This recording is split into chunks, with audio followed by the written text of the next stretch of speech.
Baphulaphuli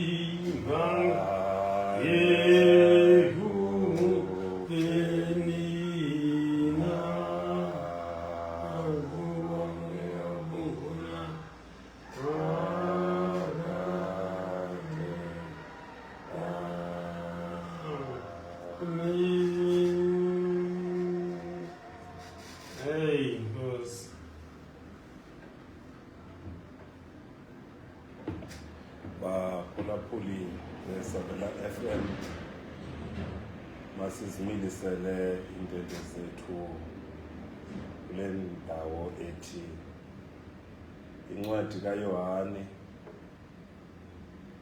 isahluko sesesihlanu ivesi eyesithathu. Kwakulele kuzo inkitha eninzi yemilwelwe, imfama iziqhwala abome umzimba belinde ukuzanyazanyiswa kwamanzi. Baphulaphuli besabela FM, ivesi namhlanje esingicela into yoba sithandazele phezu kwayo ile vesi ethi belinde ukuzanyazanyiswa kwamanzi.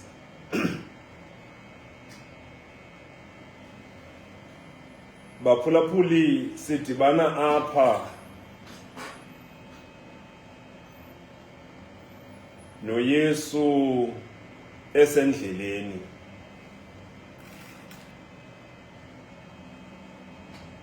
uYesu njengomJuda wayibheka emthendelekweni wamaYuda etempileni. Sinophawula baphulaphuli besabela FM into yoba yayingummiselo lo okanye yayisisithethe esi soba kukhona izidlo ezazidliwa etempileni okanye iifeasti ezazenziwa etempileni, and nayiphikana indoda yomJuda kwakufuneka into yoba iye etempileni ngaloo maxesha. Isidlo esasidliwa kuqala etempileni yayisisidlo sePassover, iPasika, okanye ke abanye bathi sisidlo sezonka ezingenagwele. Kwakufuneka uba wonke umntu kulo lonke abheke eJerusalem ongumYuda. Esinye isidlo sesibini yayisisidlo sePentecost, nesasisaziwa ngoba yi-Feast of Weeks. Xa baphulaphuli amaYuda iselebreyitha iPentecost, kwakufuneka uba wonke umntu ongumYuda abheke eJerusalem. I-feast yesithathu yayiyi-feast yeTabernacle, nayo ke kwakufuneka into yoba kuphekwe eJerusalem. So ayonto ingaqhelekanga into yokokuba xa kukhona isidlo kuphekwe eJerusalem. Now kwakukhona isidlo somthendeleko, noYesu wayilindelekile into yokokuba abheke eJerusalem. Now xa uYesu esinga ebheke eJerusalem, kuthi qatha kuye into yokokuba at this age uYesu esemhlabeni, he's close to 33 years, because imission yakhe uyiqale na 30 and at 33 wabethelela emnqamlezweni. So it's a period of 3 years iministry kaYesu. Kodwa within that period sidibana noYesu ebheke eJerusalem. Xa ifika efika eJerusalem atshintshe i-direction. Andazi noba kwakulindwe umfundisi okanye kwakungekaqala umthendeleko, kodwa uYesu athi asakufika atshintshe i-direction, abheke ngasevrandini eyisaziwa. Xa ifika kule vrandi inepool, ichibi, kulele inkitha yabantu abayimilwelwe. Athof abantu abaninzi uYesu ababonayo, wakhetha indoda yanye. Xa kujongwa le ndoda, it's been 38 years ingumlwelwe, meaning if uYesu una 32 ngexesha bedibana, uYesu engekezi emhlabeni, le ndoda isele ingumlwelwe, because le ndoda ina 38 years ingumlwelwe and idibana noYesu, and uYesu ena 32 years esehlabathini. Ndizothi kuni baphulaphuli besabela FM, le ndoda ayincedekanga iminyaka emininzi. Namhlanje uYesu watshintsha iprogram yokubheka eJerusalem ayongena etempileni, kodwa wajika uYesu, wajika evrandini uYesu, wayechibini, wafika echibini kukho le ndoda. Utsho ke umbhali xa ichaza le nto, uthi babehlala abantu abayimilwelwe kweli chibi, balinde isithunywa sikaThixo esasimane ukufika ngexesha elimiswa nguThixo ababengalazi bona, kodwa yona nto babeyenza, babelinda echibini. Baphulaphuli besabela FM, ewe utsho umbhali ke kwakwehla isithunywa sifike siwagxobhagxobhe amanzi, athi kumntu ongene kuqala aphile. Baphulaphuli besabela FM, sihambele kuni namhlanje ngelithi igama lale ndoda alixelwanga eBhayibhileni. Yabona ke, once iBhayibhile ingaxelela igama lomntu, ithi loo nto isenoba ndim, isenoba nguwe, kodwa mphulaphuli wesabela FM ungumlwele kule ndawo ukuyo. uYesu uyakwazi ukutshintsha iprogram Dombo, athi ebheke etempileni, ajike uYesu ngasechibini laseBethesda, and afike kweli chibi abona umuntu omnye oxakekileyo. Wambuza uYesu into okokuba uyakufuna nawe nokuphila na. Impendulo yakhe ikhombisa ukuxakeka nyhani, ngoba umuntu oxakekileyo akazazi uba ufuna ntoni ebomini. Umuntu oxakekileyo kufuneka umncedise azibone into yokokuba uxakekile. Uthi xa isithi uYesu uyakufuna nokuphila, uthi lo mfo akekho umntu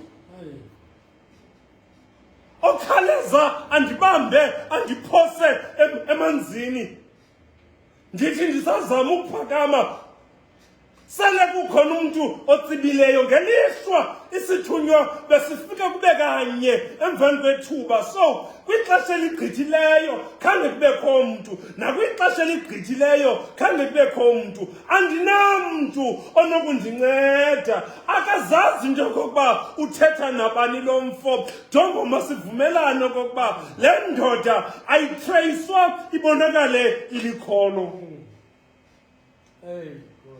Ayitreyiswa ibonakale le ndoda ilikholwa. Kodwa eyona nto ndiyithanda ngayo le ndoda into kokuba ime ngoku phambi koYesu. Ndicela ukugqitha kule ndawo, ayisithi esimnyulileyo, nguye osimnyulileyo uKristu. Kuba uthe uYesu indlela imkhomba etempileni, bathi abantu ngokomthetho wamaYuda ababe physically challenged, ababe imilwelwe, imfama, izikhwala nezithulu, zingavumelekanga uba ziye kwingcwele yangcwele etempileni, zibekelwe ngaphandle baphulaphuli beSabela FM. Zimane zinye imfama nezithulu zingqiba emnyangweni wetempile baphulaphuli beSabela FM. Kodwa uYesu watshintsha ngale mini indlela bezoyihamba, wabheka ngasechibini. Umthandazo wethu namhlanje kuba ukhona uYesu ongatshintsha iprogram yakhe abheke ngakuwe kwaye afike akuphilisa.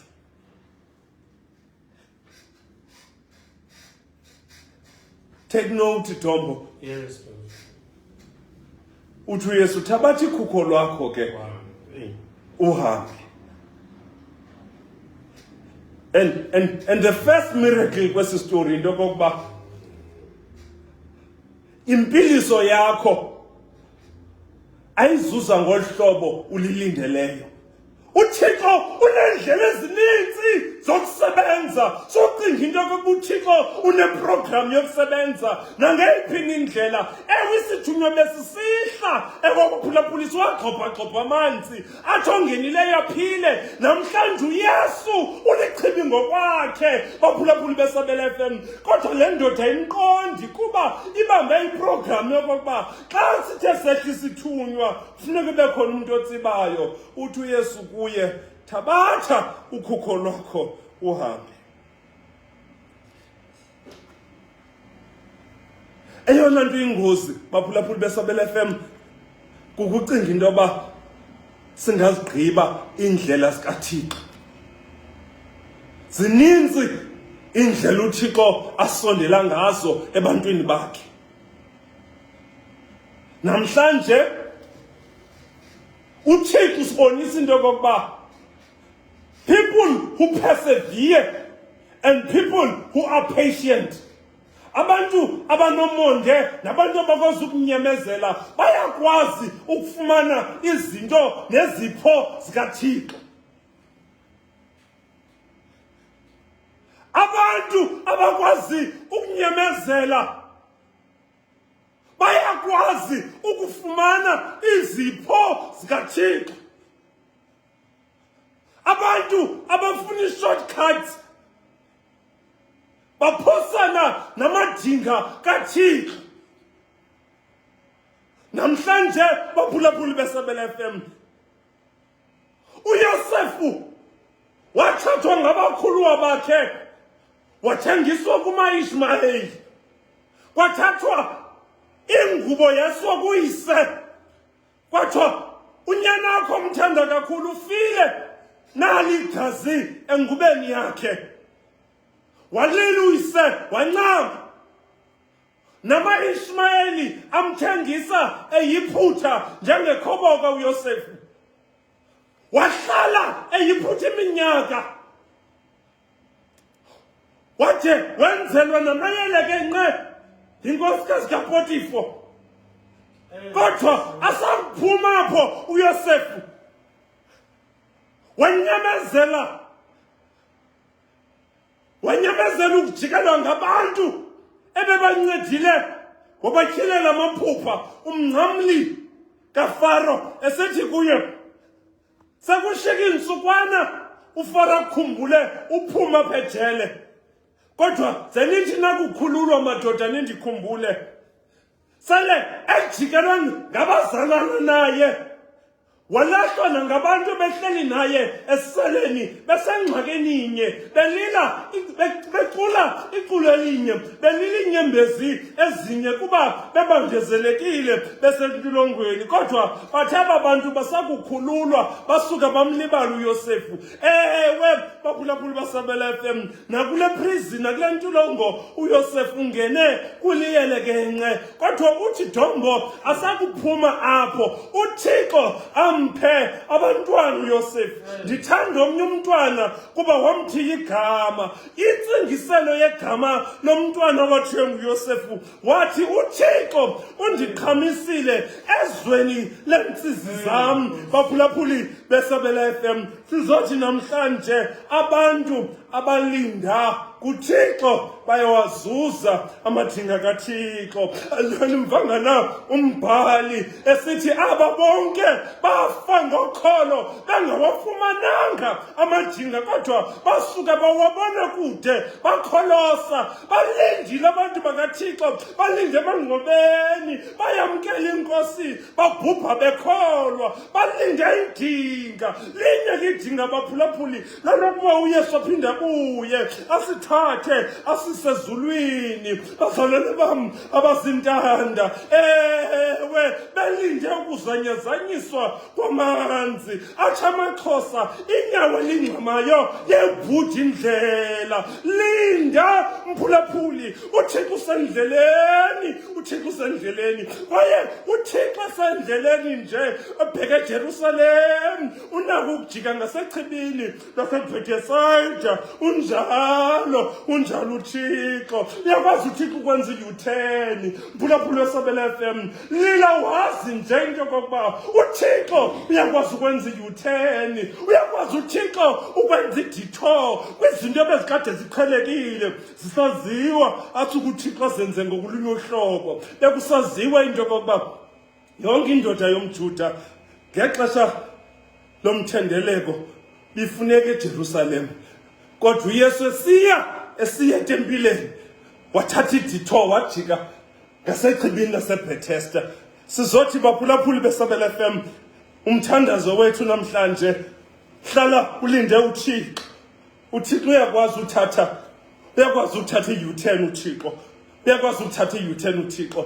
Wake wayithatha i-U-turn besithi abantu songxola Bhathimewu nyana kaTimewu, xa isithi Yesu nyana kaDavide ndenzela inceba. Wasuka uYesu wema wajika wathi ufuna ndikwenzele ntoni? Wathi Bhathimeyu okokuba ndiphinde ndibone. Eyona nto ingamandla neyona nto emayigcina ingqondo zethu, uThixo uyakwazi ukujika. Iinyembezi zeminyaka uThixo uyazibona. For 38 years lo mfo engumlwelwe. Thombo mandingamenzi umfundisi lo mfo, ndingamenzi ingcwele kuba ithi iBhayibhile lo mfo wayengekho ngcwele. Baphulaphuli beSabela FM, hambani nam. Lo mfo ingamenzi into yokokuba abe ngumlwelwe Thombo.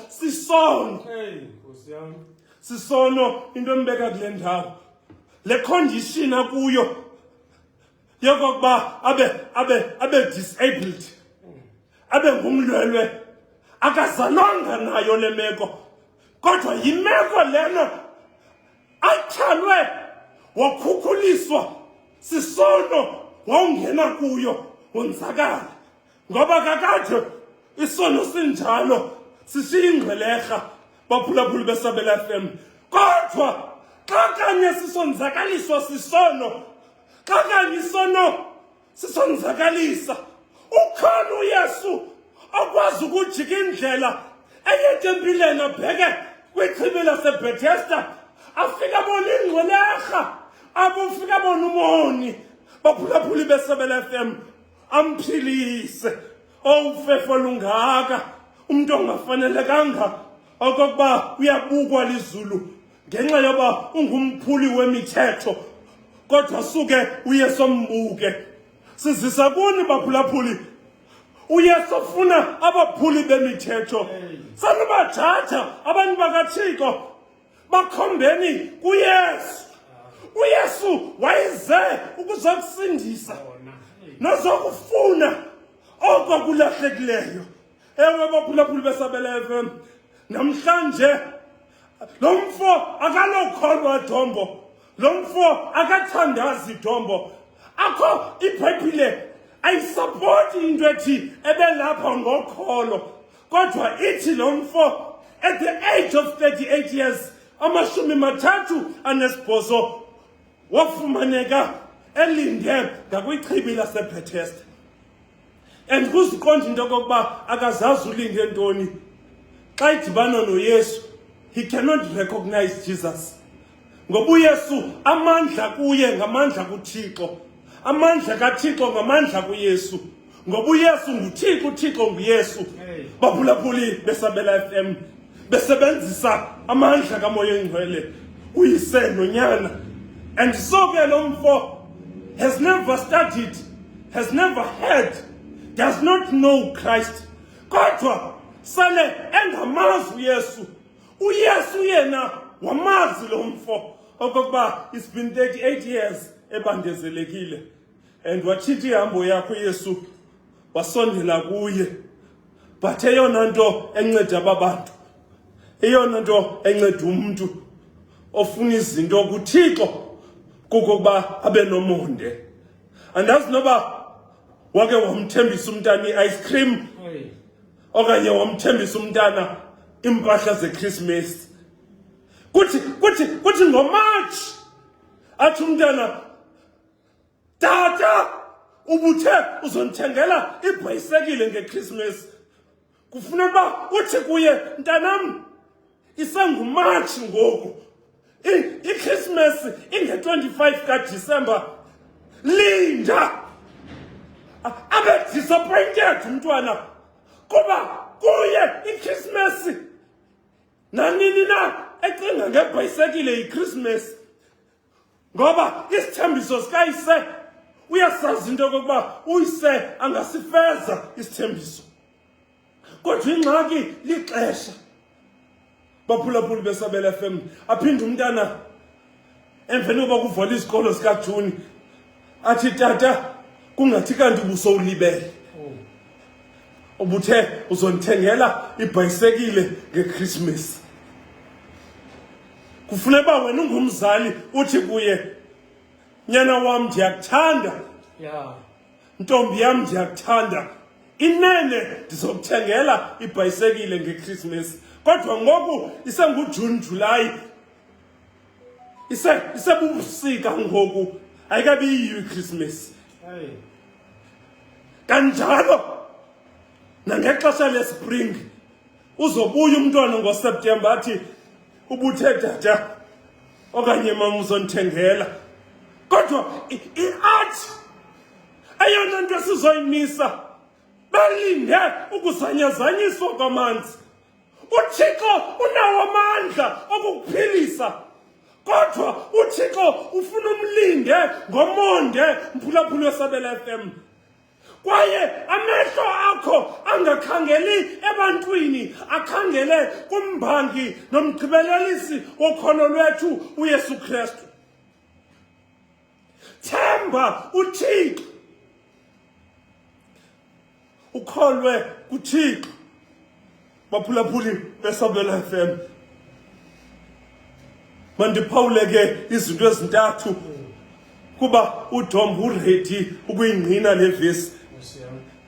Mandiphawule izinto ezintathu endicela ukuba sesingazilibali. Baphulaphuli beSabela FM, mandiphawule izinto ezintathu. Mandiphawule izinto ezintathu. Xa ufunda elibali, you must come to this conclusion. Xa ufunda elibali, lisonge elibali, uvale ngenote ethi, uThixo uyakwazi ukuphilisa zonke izifo.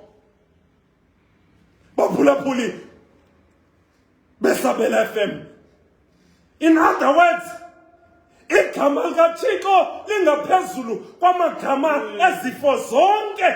Xa ubize igama likaYesu, amadimoni ayarhwaqela, umoya obumnyama uyabaleka. Lilolodwa igama elimisiweyo emazulwini nasemhlabeni. Alikho elinye igama ngaphandle kwegama likaYesu. Ndizothi kuni ke igama likaThixo linamandla ngaphezu kwezifo zonke. And biza, thembela, yoyama, ngiyama, kholelwa kwigama likaThixo. Kholelwa kuThixo. Xa Dombo silisonga elibali, ndizokunika mkhonzi wami. Ndizokunika mkhonzi wami. Kodwa xa silisonga elibali, ukuphiliswa komlelwe waseBhetesayida. sinophawula into kokuba ithi lento uThixo ongunyana nguThixo ozibonelayo. Baphulaphuli beSabela FM nalowa uThixo uyasibona inyembezi zakho kuba akadingi uxelelwa ndim okokuba kukho umuntu olilayo. Wehla uThixo uSirayeli elila wathi uThixo ndikuvile ukukhala kwabantwana bam neencina zabo zifikile kum kuba uThixo nguThixo ozibonelayo. Wathi uThixo ndihlile ngoku ndiza kubakhulula esandleni sikaFaro esandleni sobukhoboka. uThixo nguThixo ozibonelayo. Kanimthembeni uThixo. Sohambulila kuyo yonke indawo. Sohambulila kuyo yonke indawo. Uzokwenzakala. Sohambulila kuyo yonke indawo. Sohambulila kuyo yonke indawo. Ewethu noma uphi uThixo uyazibonela abantwana bakhe xa belila naxa behlupheka. Wazibonela uYesu lo mlwelwe ona 38 years wajika indlela ebeyihamba wamphilisa. Mandiyeke ke ngelithi Dombo. Mandiyeke ngelithi Dombo. There are people who always have issues. There are people who always have issues. And abantu abane issues Dombo ubabona ngoba ithi verse isithi uThixo luthando. Athi yena xa itolika akabathandi bonke abantu Thixo. Nkosi yami. Ubona into ba this person lo muntu unengxiba kaxaka. Xakeke ngesiqu sakhe. Note baphulaphuli. Emveni kokuphiliswa kwale ndoda kukho abantu abathi Dombo ukuthatha ukhukhu ulibeke phansi kwekhwapha lakho uvuhambe. Xa uyenza loo nto ngeSabatha bayibala ezingumsebenzi. Bathi ke ngoku wephule umthetho weSabatha. Okokuba uzoyigcina iSabatha uyenze ngcwele ungenzi namnye umsebenzi ngeSabatha kuba iSabatha ingcwele kuThixo wakho. And these people have an issue. Ngelithwa Dombo ababantu ayingobantu abasethaveni. Ayingabantu abaDombo abagcakamela umthunzi phansi komthi bengaphangeli. Ngabantu abasenkonzweni abafunda isibhalo ngendlela egwebayo. uThixo uYesu waza ukuze azohlangula aboni. uThixo uyabathanda aboni. Makungabikho umuntu ubhubhayo engamazi umsindisi uYesu Kristu. Baphulaphuli beSabela FM nanomoni ucimba wena uncanyiwe. uThixo yena akamncamanga. Ingabonke abantu bangasindiswa bafikelele ekuyazini inyaniso. Mnye uThixo, mnye umlamleli phakathi kwabantu noThixo ngumuntu uYesu Kristu. Akwaba baphulaphuli beSabela FM ningayiqonda lonke into yoba uYesu wayengazelanga uzoligweba ihlabathi kodwa uYesu wayeze uzolisindisa. Bonani ke uthando lungaka. Bonani uthando lungaka. Bonani uthando lungaka. Bonani uthando lungaka. uYesu wayeze kusindisa. Wayengazanga ngoba ngcwele. Amconfrontile Dombo amaJuda. Athi kuye ukuba ungumfundisi ovela kuThixo kutheni lento ufumaneka kwindawo yaboni uhleli naboni usidla nabo. Uthi uYesu akufuneka igqirha kwabaphilileyo. Ugqirha ufuneka kwabafayo. Yabathunana sondezana imilwelwe sondezani izikhwala, sondezani izithulu, sondezani abantu abanezifo ngezifo. Sizothi kule mvuselelo unamandla uYesu okusindisa, kwaye ma uyakhona umphulaphuli angakusindisa. Ewe, akusindise, akuphilise uYesu. And ke Dombo ndizokuyeka. A healing, impiliso ayinokwenziwa ngumuntu ogulayo. uYesu uphilile, uyaphila. That's why ekwazi ukuphilisa. Because uYesu uphilile, uYesu uyaphila. That's why ekwazi ukuphilisa. Ndike ndibone Dombo mosisanikwa inkonzo nguYesu ethi seselula izandla phezu kwabantu. Yes. And isikibe ngugxubugxubu lento Dombo nongazange wabekwa sandla afuna ukubeka isandla. But more than that, the lesson behind bazalwane into ethi uYesu uyaphilisa. uYesu uyaphilisa. Ungumlwelwe awunabani, uYesu uyaphilisa. Dombo imeko yemilwelwe ndizakuyeka abantu abayi-understand.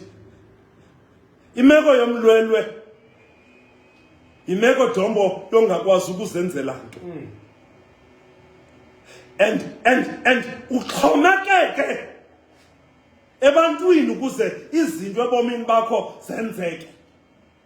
Unganqwena ngenhliziyo yakho, ungathanda ukuba kwenzeke, kodwa kuba ungumlwelwe awukwazi ukuzenzela nto. And uxhomekeke ebantwini ukuze izinto ezinqwenelayo zenzeke. Andazi Dombo, ndazi Dombo intoba abantu basheka kanjani kule vesi. Ngoba nami ndingumlwelwe. Ngoba nami ndingumlwelwe Dombo. Dombo umuntu ukuze abe ngumuntu uxhomekeke komnye umuntu. Uba lo muntu unobuntu, umuntu uyotshabe ngumuntu. Baphulaphuli beSabela FM. Ndingumuntu oxhomekeke komnye umuntu. Ukuphila kwam Dombo andizikwazi ukuziphilela. Ukuza kwam emhlabeni Dombo kukho umuntu owafuneka into yoba andisule imifinya. Ukhona umuntu owafuneka Dombo andihlambe. Andinothi namhlanje ndiyakwazi ukuphila ngaphandle komuntu.